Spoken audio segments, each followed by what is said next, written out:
Okay, magandang gabi sa inyong lahat ng mga minamahal kong nag-subscribe at saka yung nakapanood nitong mga videos ko, no?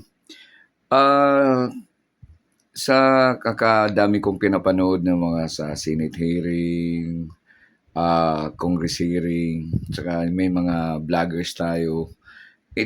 Itong nahanga ako sa kanya, no, na kapag lawyer siya, no, so ang magaling na talagang kapag nag-content siya, binibigyan niya lahat ng analysis yung bawat yung nag-akusa o yung nagdidepensa.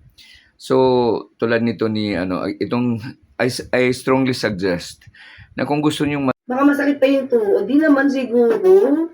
Naka-raise na yun ng isang araw na. Sabi ni Leo Minyosa, sabi ni Marcoleta, walang alam ang Quadcom, hindi abogado. Bakit si Marcoleta abogado? Ba't hindi siya nag-imbestiga kay Sara siya ang lawyer, di ba? Alam na this. Yeah, saka tingin ko mga, total kulig mo yan eh. Parang hindi dapat hindi mo sila dapat na i-down. Kasi magagaling naman sila mag-reason out, di ba? Magagaling din naman yung mga researchers nila, magaling naman din magsalita. So, nung i-down na, wag mo ako padibatihin sa hindi lawyer. For me, it's a no-no. Di ba? matutunan, malalaman ang anong totoong mga nangyayari sa paligid natin o sa gobyerno natin, sa politics, no. I strongly recommend na subaybayan niyo itong vlog o mga content ni Attorney Claire Castro, no. Ang galing niya. Alam ko may program din siya sa ibang guest lang ba siya sa TV stations.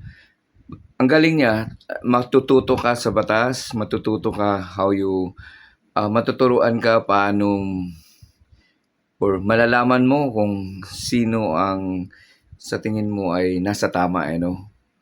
Hindi, parang tingin ko wala siyang kinakampihan pero kino-content niya yung bagay na mukhang panig sa katotohanan, no? So tinatakan niya. Itong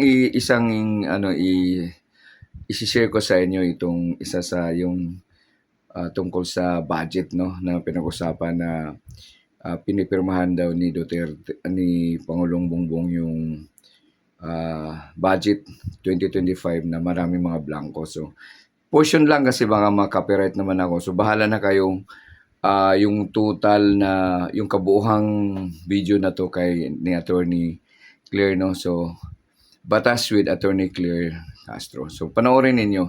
Ang ganda, matututo tayo sa kanya na logical siya talaga mag-analyze, no?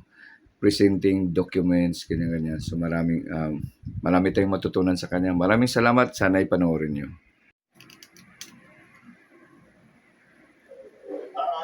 Magandang umaga. Good morning, everyone. Yes. Namin yung reaction sa inyo regarding Yung? reaction regarding the allegation mo ni former President Duterte regarding the black item. He's lying. He's a president. He knows that you cannot pass a law without blank. He's lying.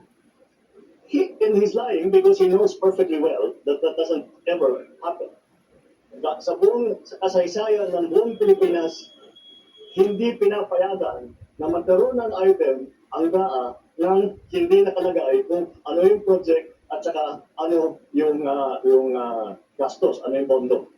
So, it's a lie. So titingnan natin kung paano niya i-present yung analisa niya kung ano ba ang totoo, no. So hindi ko i-present sa inyo yung kahaba kasi mahaba ito, no. So I just pinili ko yung ilang portion lang kung paano niya i-present, paano niya i-analyze kung who's telling the truth o tungkol sa isang issue yun. So I strongly recommend manood tayo sa kanya kasi parang sa tingin ko dun, maliban sa mag-analisa ka sa mga nadidinig mo sa hearing, no, sa kanya magandang na kasi hindi siya yung nasa side ng gobyerno kundi bilang private entity na nag-analyze sa tingin niya na dapat malaman natin kung paano or nasa sa atin naman kung maniwala tayo sa kanya pero pinipresent niya yung both sides, no. Okay, so yun, panoorin natin. Items na mamahalaga, blanco. Sige, sino-sino ba umaten? Okay, ito yun mga klila. Pakita natin, ha? Okay. Hindi naman 2 tao, hindi naman 4 na tao lang ang umaten dito sa BICAM. Yes, mga klila. Ito, So, pahapyawan lang natin. Take this opportunity to thank my fellow lawmakers, both in Congress and the Senate, and to the technical working group who did the heavy lifting behind the scenes. Wait, ha? Abot kamay. At mga Okay, sige. kabutan, Ito. mga narama, Majority Ayan, o.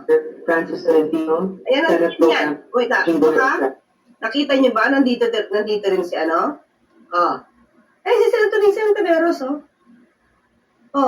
halos nandiyan dyan.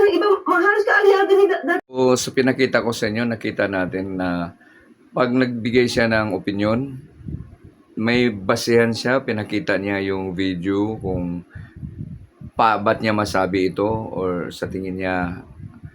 So, magbigay siya ng opinion base sa nakita niya. So, we're being guided, no? So, I strongly recommend na sana panoorin natin siya. Napakagaling niya. Matututo tayo sa kanya at matutunan natin ang what's going on, sinong dapat mamuno sa atin, or lalo na sa darating na eleksyon para well guided kung sino-sino itong mga to at ano mga binabatong issue sa bawat isa. Maraming salamat.